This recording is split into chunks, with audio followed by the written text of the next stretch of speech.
Hey, and welcome to the Happy Rant podcast. I am not your host, Ted Cluck. I'm Barnabas Piper. Ted is not on with Ronald J. Martin and myself today, but Ronnie and I are here to bring you the long-awaited CCM Tales from the Road, behind the scenes, stories from the band, look at the great world of Christian music. Ronnie, are you thrilled to be doing this?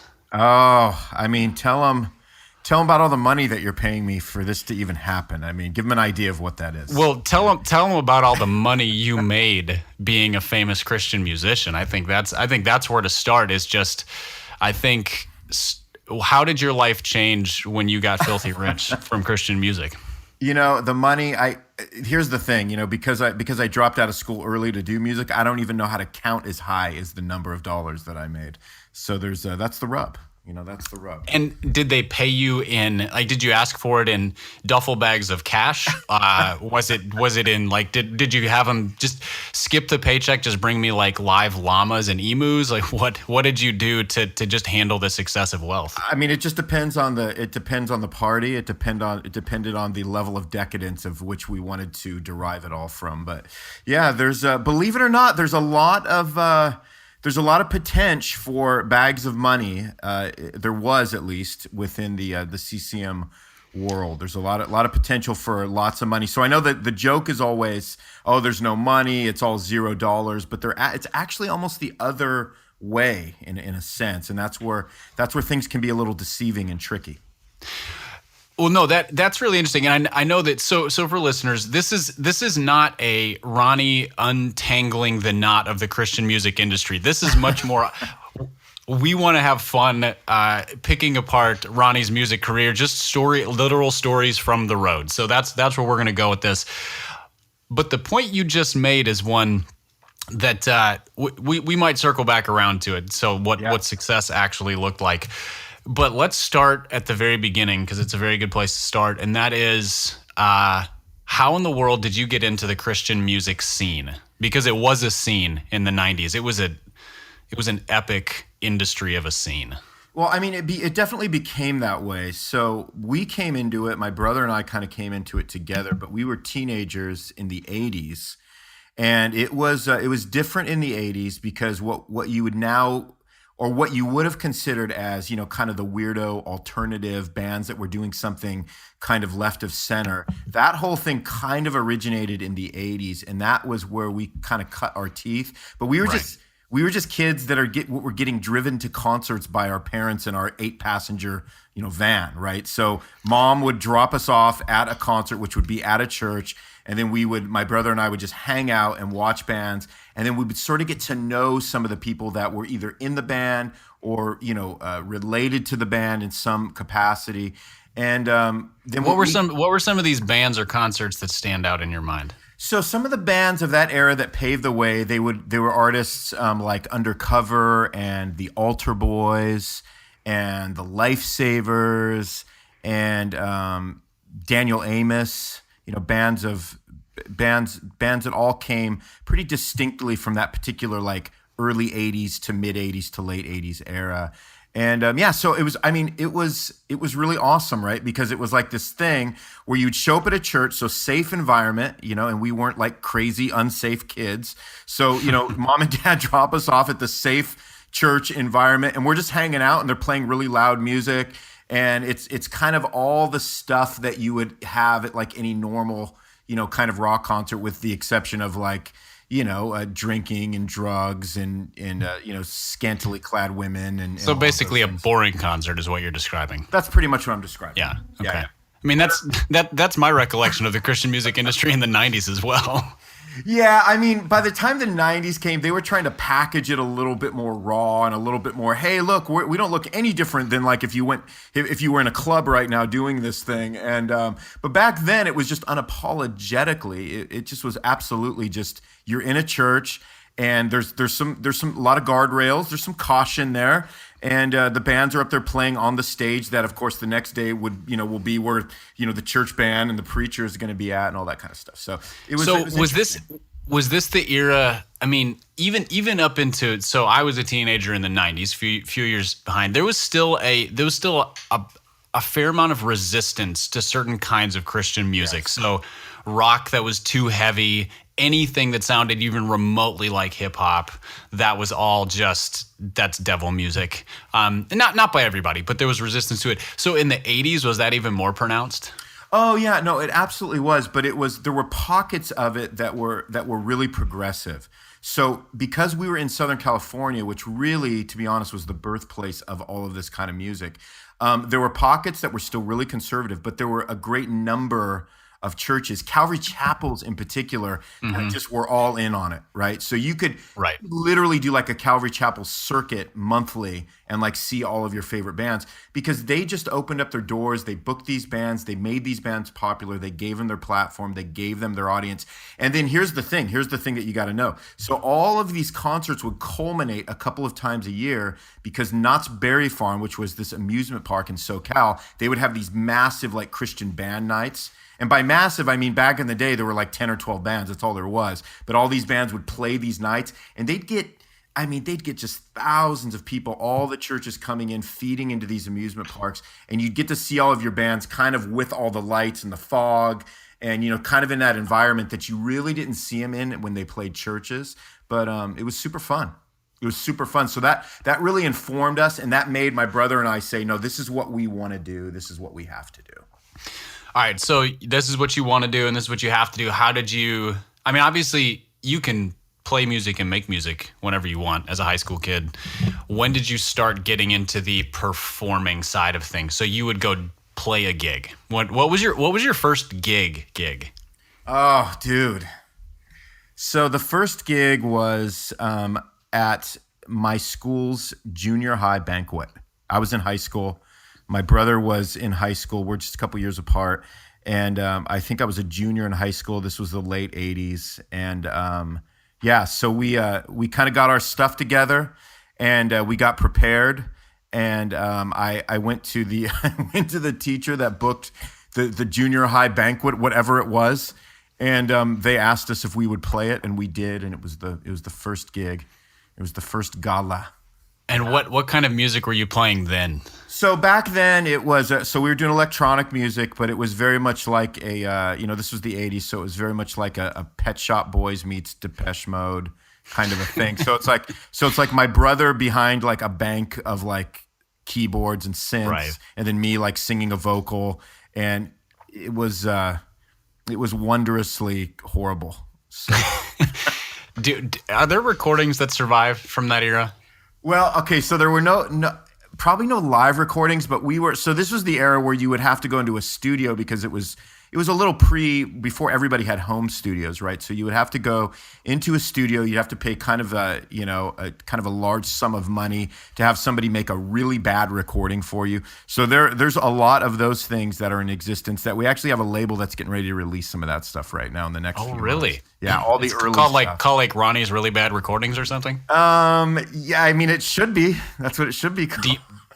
Joy Electric Deep Cuts. Yeah, I mean it won't. This is pre-Joy. I mean this is Right. like really early. This is like 18, 17 years old. Kind of a thing. So, yeah. So when was the first time you made money playing? Did you get paid for the junior high thing, or was that just sort of you threw your name in the hat and played? That was just they asked us to play. We can barely believe our luck. That's what that was. They also could barely believe that they said yes. Yeah, I'm after sure. we started, there's no doubt about Like, that. Yeah. what have we done? So we didn't. So we didn't play a lot of shows before we got signed pretty early, and so we got signed to a label that eventually folded. They recorded an album with us, and the label folded before the album came out because their distribution tanked on them. We all know how those things go. And then we signed to another label. My brother and I, we were still together, and we did 2 albums, and that's when we actually started playing and getting paid, and started doing a little bit of like regional traveling. And that's when and how old were you then? So you're like late teens, like college age? How old were you? Yeah, this would have been college age. And again, my brother just getting out of literally just or not quite having graduated. He was like a junior or a senior. Okay. Yeah. So and were you were still like, were you electronic music sort of the whole time, or did you dabble widely and then sort of come around to that? No, so I started buying all the I started working at an early age. While I was going to school, I would work, and so I was fascinated with electronic stuff because again, I loved bands like Pet Shop Boys and all of that. And so, but it took a lot of money to buy that gear back then. Gear right now is really it's good and it's inexpensive. Back then, it Right. was big and it was expensive, and so I had to work and I had to like save my, all my pennies, and I just saved thousands of dollars. So I would be like buying this gear because this is what I wanted to do. But in the meantime, as I was buying it and I was trying to figure out how to make it, because it's one thing to have the gear, it's another thing to even know how to work it. And then, but my brother and I, we were also in another band that was just like your standard sort of three-piece rock pop combo. My brother played drums, I played guitar. And so we were kind of doing that at the same time while I was trying to do what I really wanted to do on the side. So that's kind of how that went. Got you. Yeah. All right. So you signed to a label with your brother, and you guys start, playing shows, touring, cut a couple albums. What was your first like real tour where you hit the road and you're gone for weeks? You're away from home, or was it a lot of like local stuff, or just day in day, like weekend shows kind of thing? It was a lot of local stuff. So here's the thing. So one of the reasons why I wanted to do all the electronic stuff was because there was nobody in the CCM world that was really doing it. So because of that, that's actually still true, I think. Well, it kind of was, yeah. But back then it was, and again, we're coming into the 90s. And then, Nirvana hits. So like what we're doing is like really unpopular. And because it's a throwback to the 80s and, all that stuff has moved on quite a bit. It's still happening. It's massive in Europe and all that kind of stuff, but not in the US. And so it was bad. It was wrong place, wrong time. And so we were out there and we have all this distribution. You can find us in every Christian bookstore back when there used to be Christian bookstores everywhere. And so we had our feet everywhere, but it was, stylistically, it just wasn't where people were at the time. So we had a really hard time like getting shows and doing all those types of things. We just were never widely accepted. And then we moved on a few years past that. My brother went on to form something else, a more rock-oriented project. I continued doing the electronic stuff. We signed with Tooth and Nail. And then that's when that whole industry right there, because of Tooth and Nail, exploded. And that's when all the touring exploded. So that's mid-90s, 94, 94-ish? Yeah, the label started in 93. I was one of the first bands signed to the label, and my first record hit in 94. And that's when everything just sort of, literally exploded with that whole label and that whole scene. They basically invented that whole thing that happened. There were some people that paved the way, but until Tooth and Nail came onto the scene, it had never hit the heights that it did until they did it. And so that benefited all of us. Because even for us, like my brother and I who had bands, it didn't sell incredibly well. We were able to create these super culty niche like audiences that allowed us to go out on tour and play venues, So what were some of those venues? Were you still playing churches? Was it like elementary schools, bars? It's Christian, so maybe it wasn't a bar. But what kind of venues were you playing? Like pre Tooth and Nail? Okay, so pre-Tooth and Nail, it was generally all like church youth group stuff, or there would be, you probably knew about these things. Like how some churches, they would have the church youth group, and then they would, if they were like a big mega church, they could like go up the road and they could buy like a separate venue that was separate from the church, and they created their own little like rock venue. There was a ton of that stuff back in that day. I don't know if there really is so much now, but sort of these like faux clubs, these faux club environments, you know what I mean? And that was the in the world, not of the world days. Except it wasn't even really in the world. It was more like we're going to create our own world. Right, we're going to create our own world, and it's not actually going to be a very great world, But no, it's a half-baked version of the other world that's more fun. Right, it's half-baked world. Right, so we played a lot of half-baked world club shows, and so we did a lot of that because they were receptive. So that was back when all of this kind of more weirdo kind of music was being accepted. That's just what I call it. And so you have these venues that are like, yeah, no, we want you to come in. And then so we kind of cut our teeth on that. But then when the Tooth and Nail thing hit, what Tooth and Nail did was they were able to get their feet in both the Christian market and the general market. So now you're playing everything. You're playing clubs, you're playing youth groups, you're playing youth conferences, you're playing amusement parks, you're playing big CCM festivals. So all that stuff now was just completely like opened to all of these bands that were doing these things. So out of all of those, did you have a favorite so Christian music festivals the best or the worst? Were, secular venues best or the worst? Was like a long tour part of your experience? That's a lot of questions, but just sort of what were the things that stand out as like, oh, I loved doing this thing? Yeah, I mean, so the festivals are what you ended up doing all summer. So from about June through September, you would hit the Yes. festival circuit, right? And again, after a while, you get to know all the, you have it. So we had booking agents, and they get to know all the promoters, and so you pretty much just you're almost constantly invited to all the same festivals every year. It almost becomes like it would be shocking if they didn't invite you kind of a thing. It's just weird how the industry works. So we ended up doing that every summer. And though that was Well, it's like my dad at Together for the Gospel. exactly Like if he didn't get invited, it would be shocking. He's right, he'd sort of be on the he's a phone saying, dude, did I he's a do tour something? headliner. Right. So the festivals were great because number one, you're playing. If you play a regular venue, if you're lucky, there's going to be a couple, few hundred kids there. But you played a festival, and you could be playing to 3,000 kids. You know what I mean? So that's why you love the festivals. And then festivals were good for merchandise Oh, I sales. So bet. all summer, man, that's what you're doing throughout the entire summer. And then you play shows in between. So you're kind of on tour, you're playing shows, and you do the big festival on the weekend. You play a show or two, you go to the next festival, and that's kind of what you do. And then other parts of the time, other parts of the year, yeah, you're just playing like regular venues. You're just kind of doing like 2-3 week tours. We would do, we never did anything longer than probably 3 to 4 weeks, and then we were part of a package tour one time that was 3 months.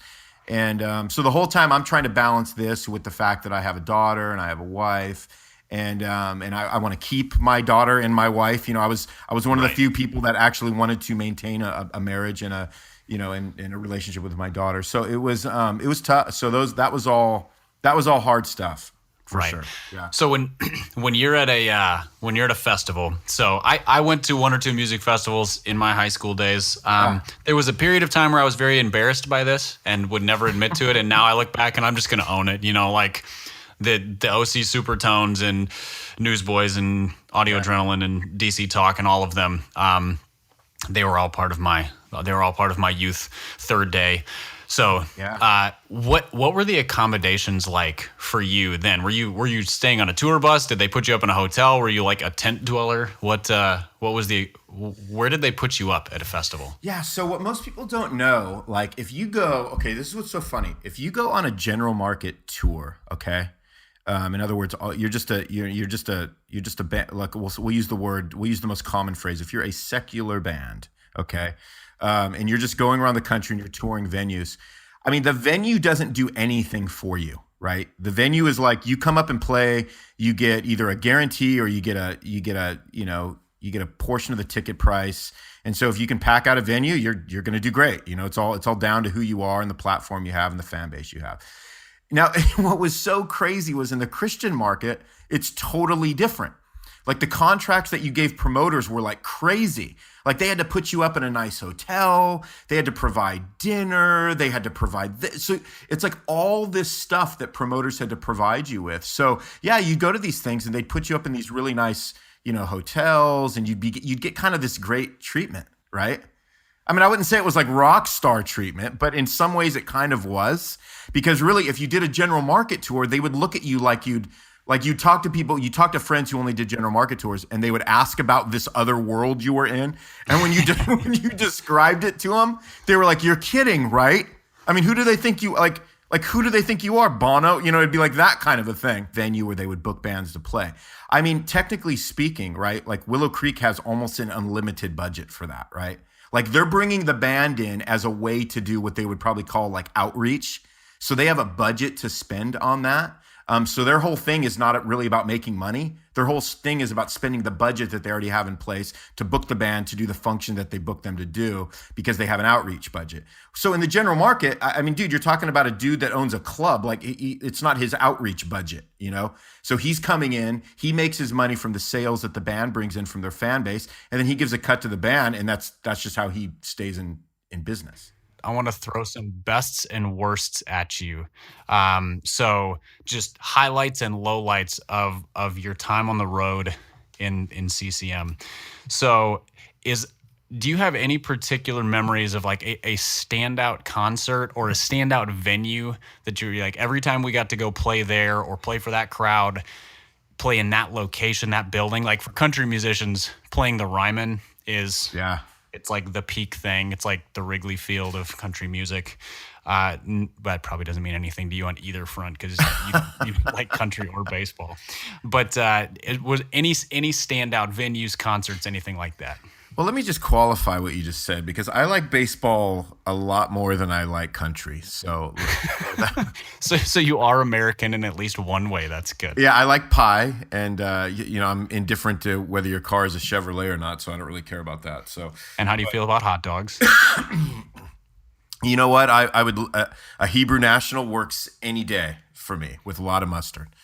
But I'm anti. I don't believe in ketchup and hot dogs, so I would be pretty American with that. That's real American, That's there. well, that's super Chicagoan because there are parts of the country where that's they're kind of more agnostic towards ketchup.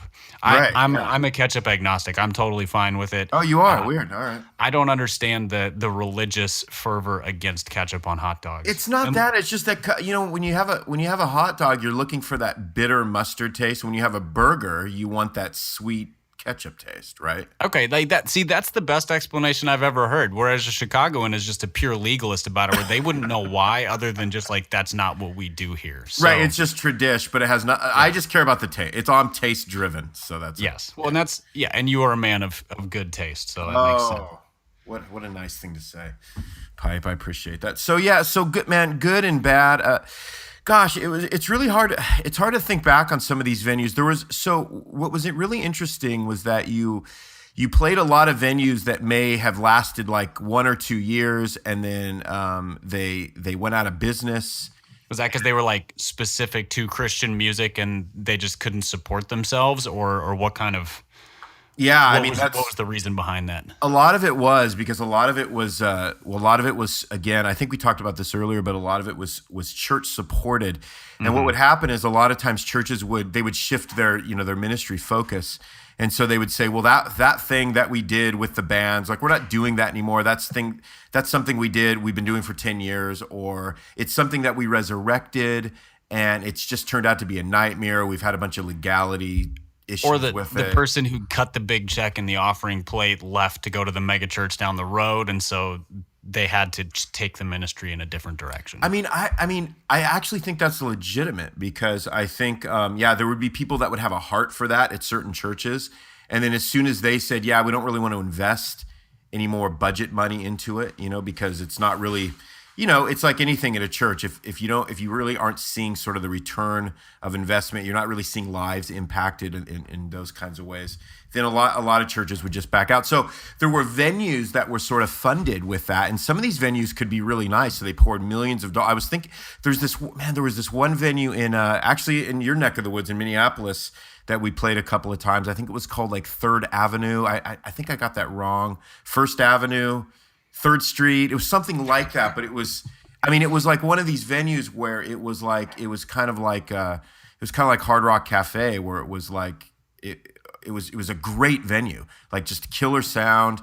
Really, they went like really bucks up on everything, and we played there a couple of times. It was really good, and I don't know if maybe it's still around, but First Ave is there's a venue. I mean, that's like a classic music venue in Minneapolis, where everybody from like Bob Dylan to Prince to whoever has played there, but they have other rooms there that they do smaller concerts, and various hip hop artists have been there. Dave Chappelle's done shows there, so you might have shared a stage with.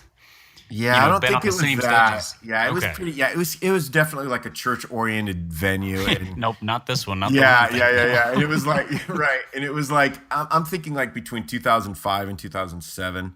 And then I've never heard anything about it since then. And then there were other things you do, right? Where sometimes you would play really bad venues, but the crowds were so great that like you just didn't care.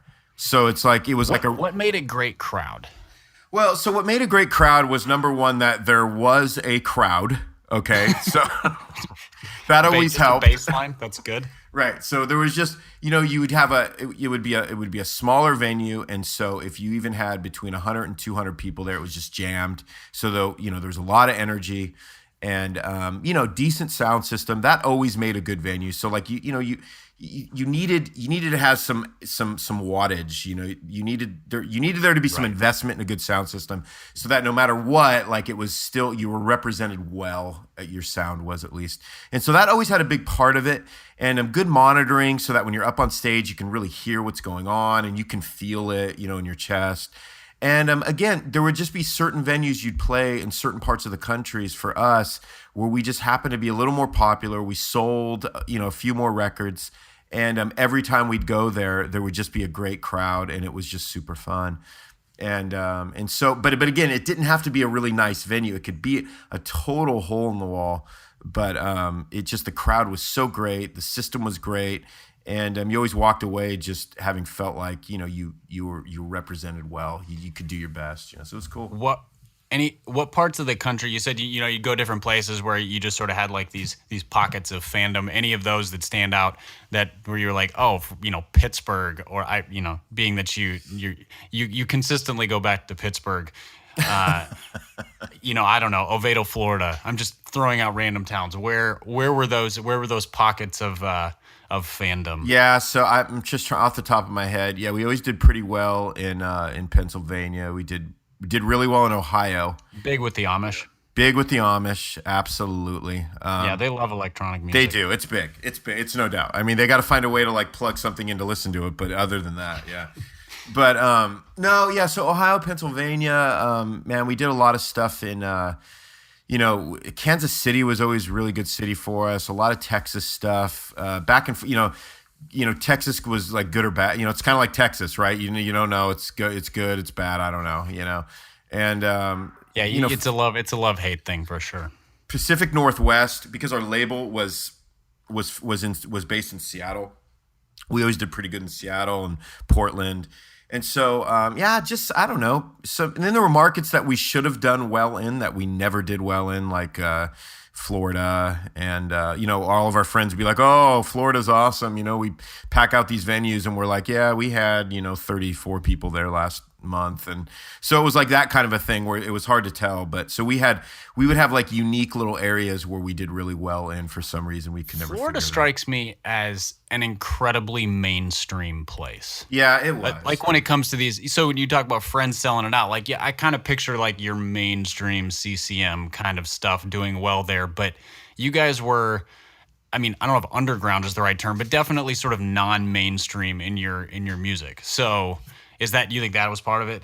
Yeah, I think so. I mean, because it's so, Florida is so Disney oriented, and it's, and all that. So, right. I mean, there were, yes, that's what I meant by mainstream, just Disney-ish. Well, and there were bigger venues out there, and we just for some reason we never did well in Florida or anywhere around Florida. So we went there a lot, and we always needed to probably be on a, we probably needed to have somebody bigger than us that we were supporting before we would do well there. So it was kind of one of those things, So, gotcha. But it was really hard to say. It's really hard to say. Yeah. All right. Any standout experiences that were just like, that was the most bizarre? Like, you got invited into something and had no idea what you were walking into. Oh my gosh. I'm gonna name drop here, and this is just sort of this is an example for listeners of what I'm talking about. So, summer of last year, I went to this 4th of July festival. I think we may have even talked about this on the podcast. And For King and Country was playing at this thing. And what I didn't realize is that it was like this massive bait and switch evangelistic thing, where they had brought in like this hellfire and brimstone preacher to try to convert the entire town of Jolton, Tennessee. And so it was just this weird, bizarre outdoor thing with, this concert by this band who's really respected. And then this guy comes out and tries to save everybody. And then they're supposed to get up and finish a set. Well, I met the two guys from For King and Country when I went to Israel. And I of course brought this up to them. And I was like, so what was that all about? And they were basically like, yeah, we didn't know what we were walking into. Yeah. It was a local event with a decent paycheck. And and we make sure now to vet the events better or to coordinate them such that we don't get put in that spot. So that is an example of a bizarre concert, and I'm sure you would have felt even more bizarre than them playing for a bunch of like Make America Great Again red hats and stuff like that. So any standout weirdo concerts? Yeah, I mean, so hearing them describe that just clues me in that nothing's changed in 25 years. I mean, here's the thing: like, there's no way to vet anything. That was their very nice way of saying, next time we get offered all of that money, we're going to try to be a little more, a little more conscientious. But that just doesn't happen because you have no way of knowing any of those things. So in the Christian industry, that's what's so interesting is that you're going blind into many of these events, especially if they're events. So like you're playing like a youth event or something of that nature. I mean, you're completely blind. You have no idea. You're not like told what else they have on the program. You're just part of the program. Like it's you and Bozo the Clown or something. To even like start even naming off some of these things that we've done, it's just, yeah, it's crazy. Please, we've done, name off some of the things you have done. I think some of the weirdest ones were like more of what you would call like private events.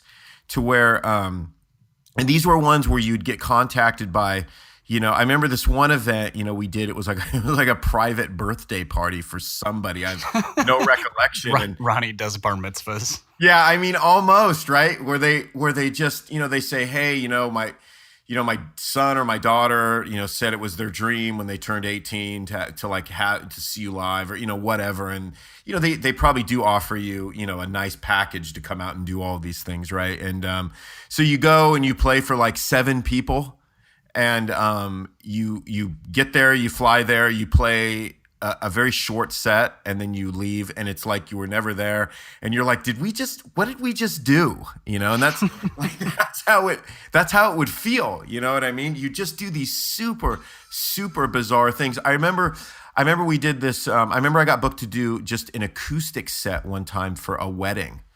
And it's like, again, you have no idea. And, so you show up I remember I showed up at this wedding. I remember so there was this massive dance floor and they had everybody, the wedding finishes, they have everybody across this massive dance. And I'm talking massive, like to see like where I'm at on this stage and to look over across the dance floor and to see everybody over like in the reception area. It was like it was like I needed glasses and I don't wear glasses, And so I said, what do you want me to do? And the guy was like, oh, I don't know. Why don't you just stand over there? And they set me off to the side of the stage and just play some songs. And I said, so hold on. Is this for like, the bride and groom to come out dancing or, what do you want me to do? He goes, oh, I have no idea. You just do whatever you want. And I said, like for the reception, he goes, you can just start playing and just do whatever you want. And I said, okay. So I just started playing a couple of these acoustic songs. And then I was 2 songs in and the guy runs over and says, okay, the bride wants you to play this particular song because she was a fan. I said, yep, no problem. So I played it and then he runs over and he says, okay, we're good. You're done. And I said, like, did I mess up? Like, are you angry? Did I not play? He's all, no, that was perfect. That's all we wanted. We just wanted 3 songs. I'm like, so let me get this straight. Like you brought me all the way out here. You're paying me all this money and you just wanted me to play 3 acoustic songs for the wedding. And he goes, yeah, dude, it was awesome. God bless big wedding business. And I'm like, okay. So again, he hands me a check. We load up and I'm out. I mean, it was just things of that nature just were so bizarre, and you don't know what to think about it. And then there's other stuff like this. So here's one that everybody will like. So we are playing at this festival in, I think, again, Pipe. It's ironically enough, I think it was called Sun Life Festival in Minneapolis or outside of Minneapolis or somewhere in the. Yeah. It's like an hour and a half. It's like an hour and a half west of there. Yeah. It's like, what is it? It's Sunshine. Sunshine with an O. Music Festival. Sunshine with an O. And I have been to that one at least once, maybe twice. So I was friends. I was really good friends, bizarrely enough, with this band. This is back in the early mid 2000s, with this band called Squad 50. And I they recall that name. I don't know their music, but yeah, they were just kind of this, just kind of this, really like garagey kind of rocky Rolling Stones kind of thing. But they put on this just killer live show, and that's kind of what they were known for more than anything. Really nice guys, and again, you would have never put us together sound wise, but we just happened to be like we really liked each other. We were friends. It was two brothers, and so we would see each other at these festivals all summer. We'd end up like setting up our merch booths next to each other, then hang out after the show. Blah blah blah. So whatever they were. We're at this we're at Sunshine, right? And so I'm playing my set, and then they said, "Hey, why don't you come up and just play a couple of songs with us? Bring up your synths, some of your electronics, and just kind of like play along." I'm like, "Yeah, I'll do that." It was kind of loose. We did some things like that. So I get up there, and it was right before George W. Bush. It was 2004, and it was right on the eve of like the election. To where like he's running again, and is he gonna get it, and all that kind of stuff. And so they get up there, and they're just going off politically on everything that's going on in the country, and they start chanting this thing where they started saying, "GOP is not God."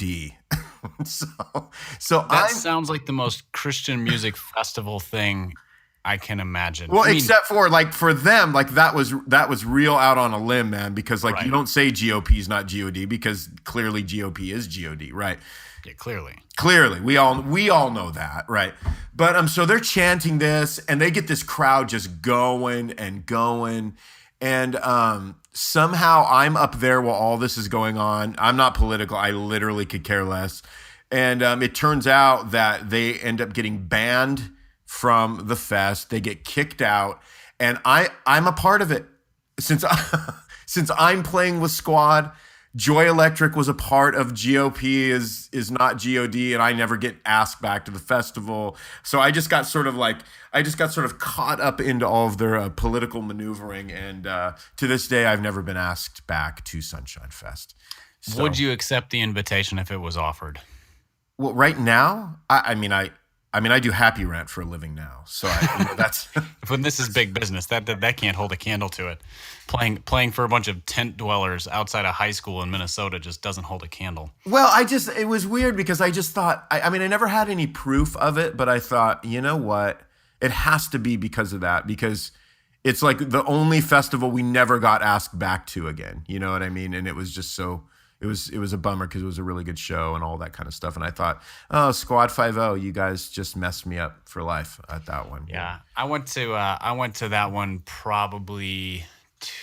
What year would that have been? 2001 or 2002, maybe. Oh man, yeah. And so I saw like the OC Supertones and who Rebecca St. James played, and who else was on stage? All that real great stuff. Yeah, I mean, it was peak CCM right there. I was there to hang out with friends. I don't even remember going to any of the concerts. I remember sitting around in a circle of tents and like playing cards and. Yeah, like so, Pipe. chilling. You were the guys. Like you were one of the guys that like the bands just like were super bummed about because you didn't like buy any like merchandise. No. You didn't even watch the band. You were just literally there to like hang out with your buds and just like have a good time. Yeah, I mean, it was like a weekend, and I'm like, sure, I'll drive an hour and a half to go stay in a tent and hang out with friends. That sounds like fun. And then it's just sort of like the soundtrack going on in the background. Right. Which, yeah, I'm sorry. I'm sorry I didn't help your cause. No, I know, but like that. So like those fests, like that, it was made up of a combination of like super fans, which is really who you were there for, and then like just the casual hanger-oners like you that are just there to hang out, which is there's nothing wrong with that. It's totally legitimate. And then parents chaperoning, right? It was just it was such a mixed bag. It was just such a mixed bag of like, what now? Are you here because you're like into this, or are you here because you're with your youth group, and then you always kind of knew the people that were there that were diehards, and that they've been waiting months for this moment, and those were the people that you actually were really playing for. But right. All right, so this is a question that was posed by listeners when I teased a while back that we were recording this episode. Apparently, they were there when this happened. Oh, no. I have no context other than this was a thing that happened. Apparently, you were playing Cornerstone which I believe is another festival. Yeah. And you you just pulled the plug and walked off stage mid-set. Oh man. They listeners swear this is true via social media, and since it's on the internet, I know it is true. What what the heck happened at that Cornerstone Festival that made the seemingly mild mannered Ronald J. Martin just cut and run mid set? Oh man, dude, that's funny. I don't. What's crazy is I kind of remember something like that, but it was that really would not have been like a normal thing. We were not like prima donnas on stage. I mean, here's the thing: when we played Cornerstone 11 years in a row, and you had certain expectations when you went to Cornerstone. Number one was that you drew pretty big crowds, so it was a really great show. You had a lot of fans there because it was kind of the festival for more of the creative, kind of culty, kind of experimental kind of bands, so you had expectations that it was going to be a great show, it was going to be packed, it was going to be hot. The other expectation was that for some reason, I mean, the sound was never good. Like, no matter what stage we played on, it was always a disaster. We always had problems. We even would hire sound guys to come in and like do our sound, and even they couldn't like get it good. So it was constant frustration, right? So all I can think about was that there was one particular moment there where it must have been later in our lifespan at Cornerstone, where it was just so bad that I was like, I can't do this anymore. Let's be done, because I can't hear myself. It's just a disaster. So I'm gonna get all like rock star prima donna and just walk off. But I literally don't remember doing that because we were so anti being that. It was like, no, who cares? Just push through. We're punk rock. We just play no matter what. And but I must have reached my endpoint, Pipe. I mean. Yeah, I mean that must have been really, really awful if that's the case, because you don't seem like the type of guy who just reaches the end of your rope quickly and for no reason. No, I mean, and that's absolutely true. I mean, it was just, but okay, so there were there are moments in the life of a touring artist where sometimes all everything that just compounds and goes wrong night after night. Sometimes you reach those nights where all of it's happening at once, right? Like everything that can go wrong. Because again, something is going wrong every night, but like sometimes all the things that can go wrong in one night. And you're having a day or a week or a month, maybe even a year, where it's just like you cannot take one more second of it. And you're like, I'm done. I'm out. I can't do it anymore. And that must have been one of those moments. Now, it doesn't help that Cornerstone was literally 120 degrees with humidity at like whatever the number is when it's like the worst. You know what I mean? And so, I mean, all of those things combined, where you're just up there and you're dripping and you're sweating and it's horrible. And you can't. Nothing helps. Nothing helps a crappy sound system like Swamp Crotch. I mean, it's just the worst. So that's all I can think about. So let me just throw it out there and apologize to anybody that got cut short and just say, we'll make it up. Well, we won't ever make it up. We're done. So there you go. This is extending an olive branch, though, to all of our numerous listeners who were there and felt let down. Let down, even though they could have seen us the other 10 years or the other like thousands of shows that we played. And to be honest, they probably did. Because if you're at Cornerstone once, you're probably there making your pilgrimage year after year. Oh, you are. It was a total pilgrimage. Cornerstone was they finally ended it a few years back, but it was it was the birthplace for so many things. Probably the birthplace for so many people too. So, all of that combined. Yes. Yeah. I was conceived at a Christian music festival. Oh, for sure. I mean, I've met people that have told me that, right? I've met people that have told me that. Crazy. Congratulations. Yeah, that's great. Good for them. Your Woodstock experience. All right. You brought up sound, guys. So this sparked a question. I was at a live concert not too long ago. It was an outdoor venue. It was kind of cold and rainy. And let's just put it this way. Whoever was doing the mixing was terrible. Yeah. So like all you could hear was kick drums and Yeah. distortion. Yeah. Um, by the time that was through the couple opening acts, and then it got better as it went along. So here's my question: Were did venues usually provide the sound guys, or did you as a band or a record label sort of provide the people who had expertise in this? Because that makes or breaks a show. Yeah, no, it does. So you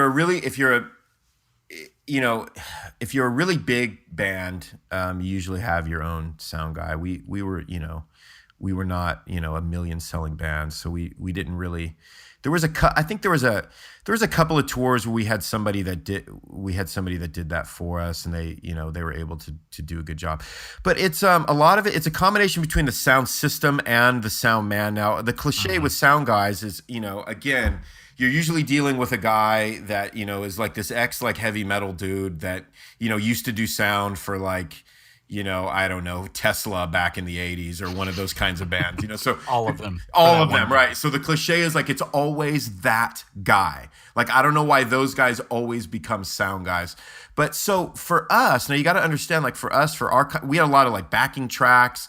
And we were doing this at a time, all bands use backing tracks now. We were doing this at a time when backing tracks were kind of evil. And we kind of were, we just were like, no, we have backing tracks, we can't play our music without backing tracks. And so it just freaked out most sound guys, even though it was almost like a night off for them because they only had a few channels to work with us. So we weren't like one of these bands that came in and they had to mix like 20 channels or 40 channels. We would come and be like, here's 5 channels plus a vocal. Like this should be really, really simple for you. And for some reason, the simplicity of it all just messed them up like even more. It's like, dude, all you got to do is put up these like stereo backing tracks. That's like going to be like the bass and like the bass line of our song. And man, it's super simple. And the rest of it is just, we even do some of our own mixing on stage. This should be like a piece of cake. Easiest night of your life. Just really crank us, make it good, make it loud. And they looked at us like literally we had just like dropped an assembly of like broken computer innards, on their lap. They didn't know what to do with any of it, It's like asking a gourmet chef to make chocolate chip cookies and they just freeze. Dude, seriously, it's like, no, look, there's 4 ingredients. Here's a jar of Jif and some Smuckers. Make me a peanut butter and jelly sandwich. And they're looking at you like you've just, you know what I mean? Like you just asked them to like complete a new cookbook on the spot for them, And, sound guys. So man, I'm telling you, I mean, there were times when it was so ridiculous. But Pipe, here's what's crazy. When we found a sound guy that we liked, I mean, you would have thought that we just fell in love, man. I mean, so we would do things like this, Pipe. We would do a sound check, right? And what would always happen at a sound check is that the sound check was great. And then when you started your show, everything was tweaked and different, and they just like messed with everything, right? And so what we would do is we got into this habit where, well, this was like the guy that would like, kind of manage us on the road. He would literally we would do our sound check. He would go back to the sound guy and he would say, dude, what's it going to take for our sound not to change from where it is right now? And the guy would, again, every time the guy would look at you like, dude, I don't even know what you're talking about. I'm not going to touch those channels. And my guy would be like, you're going to touch those channels because it's not going to be where it's at. So he's going to say, I'm going to reach into my pocket and I want you to give me $1. I want you to give me a number and I'm going to give that to you in the hopes, with the promise that our sound will not change. It'll remain this loud. All the settings will stay the same. So we just started like paying these guys just to not touch our sound. And it got a little bit better after that. They got a bonus to do their jobs. Seriously, and when we found a sound guy we liked, Pipe, and this was a venue that we'd be going back to like many times. Oh my gosh. I mean, dude, we'd buy him dinner, anything. Like, dude, we love you. You just like heap your praise on him. Like, dude, just keep doing what you're doing because we love you. This is great. And because it was such a mess. I mean, it was literally such a mess. Yeah. Well, especially because that's like it.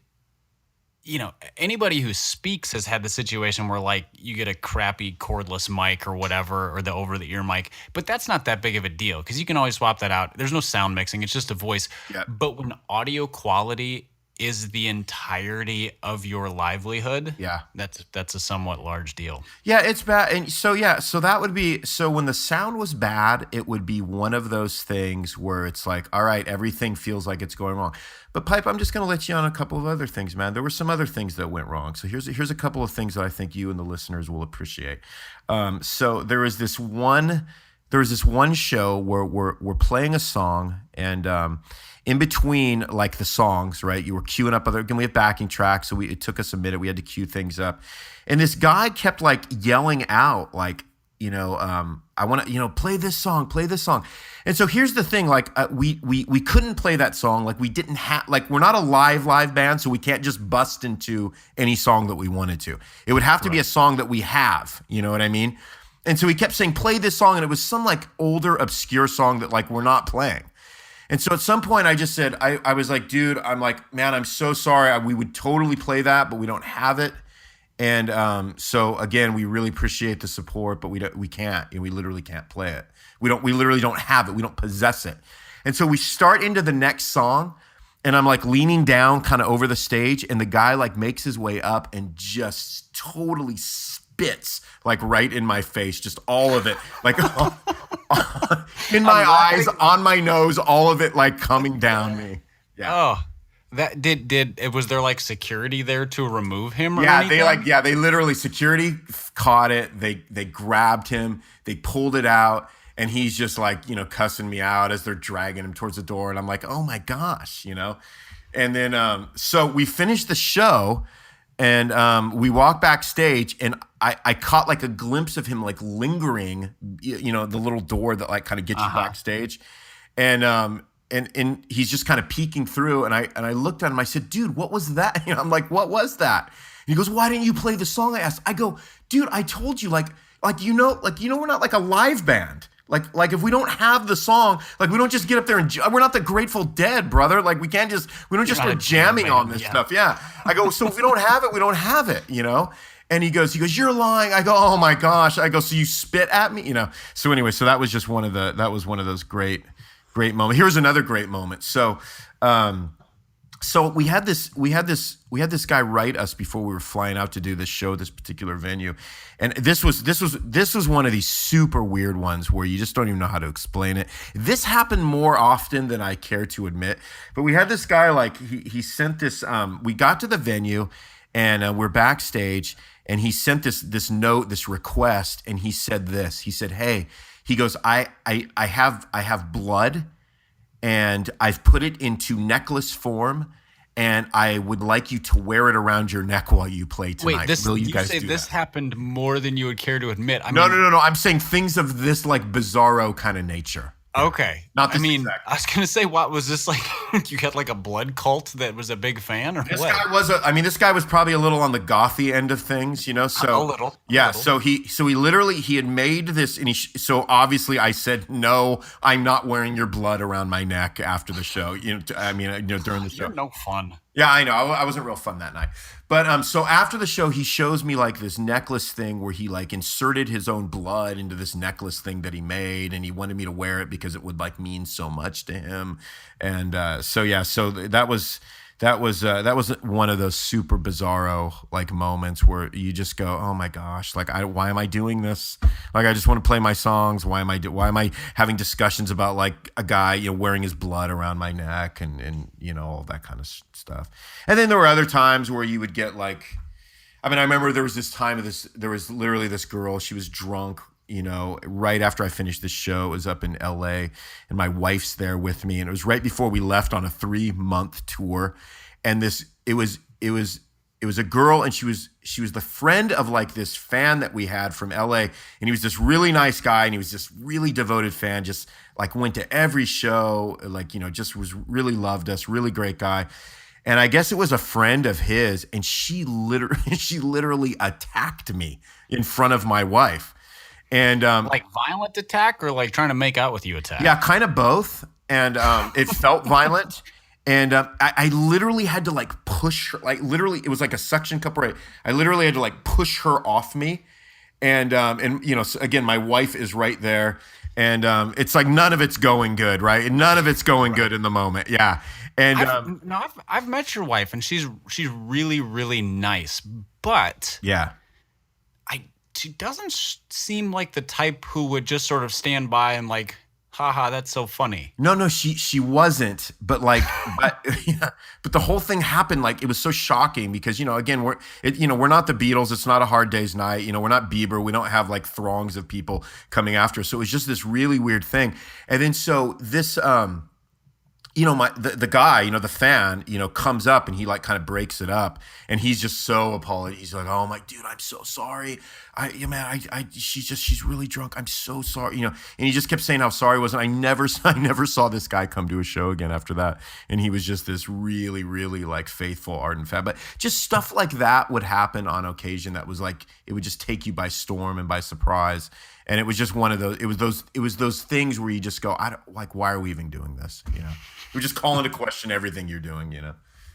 Well, yes, I can only imagine that was a that might have been a take stock of things moment. Yeah, and even that happened very, very, very rarely. I mean, more often than not, since you were playing like you would play some like youth groupy venues, you'd have people, wanting to pray and wanting to like tell you everything that they're going through in the moment. So you were kind of doing this quasi youth pastor thing, as you were playing those types of venues, So it's weird. Boy, I bet there's some stories to tell there. But oh, there is indeed. For the sake of time, maybe we'll have to do a round two of this. But for the sake of time, I want to hit a couple more questions. This is the name dropping portion of the episode, in which listeners wait with bated breath for Ronnie to say things that Ronnie is not willing to say. Oh boy. So, who is your favorite group or groups to go on tour with or to be at a festival with? So like who you look back and you're like, man, they were so much fun, or they were way cooler than I thought they would be, or they stand out in your mind in some way. Yeah, that's tough, man. I don't. It's probably a lot. It's probably a lot of like bands that nobody would really have heard of. I remember we did play. I remember we actually played this. We opened for Petra one time. This was awesome. This was back in the late '90s. We were on a package tour with two other bands, and one of the stops on the tour was that it was like a big event thing we were doing, and it just Petra happened to be like headlining it, and then so it was like Petra, and then our packet, our tour was going to play under them, and this is, I guess like every year past like 1984 was past Petra's time technically, but they still drew like massive crowds. So we played this massive like convention center. I literally don't remember where it was, but it was this massive venue, just a ton of people. Oddly enough, I think more people were there to see our tour than like Petra, but I remember like meeting like the singer, and I don't even know what singer it was at the time, and he was just a really cool guy, really nice guy. And the whole band was super nice. The road crew was not very nice because that's typically how it goes in those scenarios. But the band was like the band legitimately acted like they really loved us and they were interested in us and they were happy we were there. And so I, I mean, the way, what we were doing musically was about as anti-Petra as you could humanly get, I mean, we literally formed, because we were the antithesis of bands like Petra, so that was kind of interesting. But ride that gravy train. Yeah, I mean, it was just, it was one of those things where it's just super weird. And then I remember we played this festival up north, I think in Northern California one time. And so I'm just hanging out, and this like long blonde haired dude like walks up and he goes, "Are you Ronnie?" And I'm like, "Yeah, hey," And he goes, "Well, I don't know if you know me." And he like paused. I'm like, I'm sorry, I don't. And he goes, "Well, yeah, I'm in Audio Adrenaline. I'm the long blonde guy, the bass player, whoever it was." I'm like, "Oh, cool, yeah." I mean, to this day I've literally never heard an Audio Adrenaline song. I have no clue. And, I saw them in concert too. I think they were part of that same music festival. Might have been the Newsboys. They're all the same to me. There you go. Well, they are all the same, yeah. But this guy, so all of us, I don't know.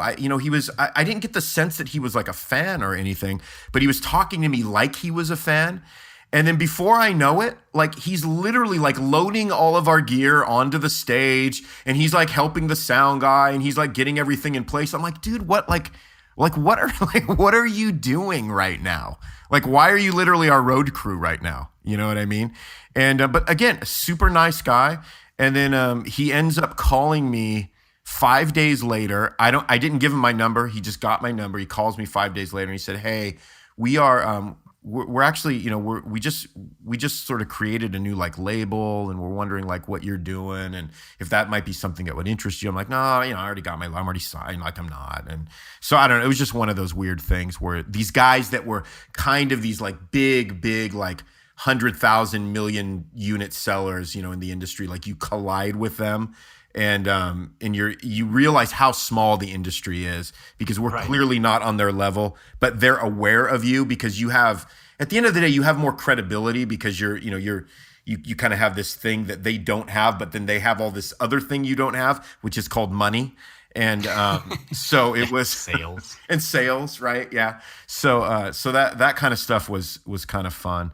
And then this is something that kind of goes along with it. So I remember this was about 10 years ago after, or maybe longer than that, 12 years ago after Striper kind of came back. They sort of reformed. And, I don't mean that in the reform way that we like to talk about on the rant, obviously. But by No, reformed, we not mean in a way at all. they came back together, right? And I remember I got this call from their management, and they were getting ready to go out on their first tour in like 10 years, and they literally asked me if I would be willing to like go on tour and play keyboards with them. And I was just like, wow, like the tables have turned. Like it's gone full circle now. I have Striper calling to ask if I want to go out on tour and do keyboards for them. And the irony of that was just too much for me to handle. Obviously, I didn't do it, but it was just insane, literally insane. So did it feel like a power play to turn them down, or was it like not really the time or place? I mean, no, it did. I mean, no, there was no. I mean, if this would have been at the time of like "To Hell with the Devil" in 1987, yeah, I mean, it would have been a major power play to turn them down at when I was a teenager, right? But no, this was just like, oh, are you sure? Was I the person you meant to call? Like that's literally how I was. Like, are you sure you're? No. Because I mean, no, we know who you are. I mean, you're like the keyboard guy and, all this stuff. And so we just thought, man, this would be a great fit. I'm like, wait, you didn't just say fit, did you? I mean, I can do the keyboard parts. That's not the problem. By fit, we mean you were the last name to fit on the page of people we were calling.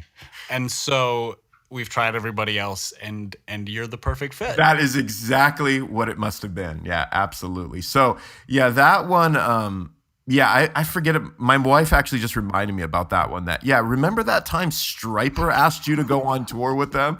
And I was, oh yeah, I tried to push that one out of my mind, but they were nice. I mean, it was just their management or something, but it was, they Oh, certainly that's were. fantastic. That's So a there it is. great I passed up my moment to be in the reformed. And again, when we say reformed Striper, we're not saying, the Calvinistic Striper. We're saying the reunited Striper. Yes. All right. Well, I think that's a great story to end on. I have one more question for you, and that is, what do you miss most about being on the road, Oh, if man. anything? Or do you just love not being on the road? I love not being on the road.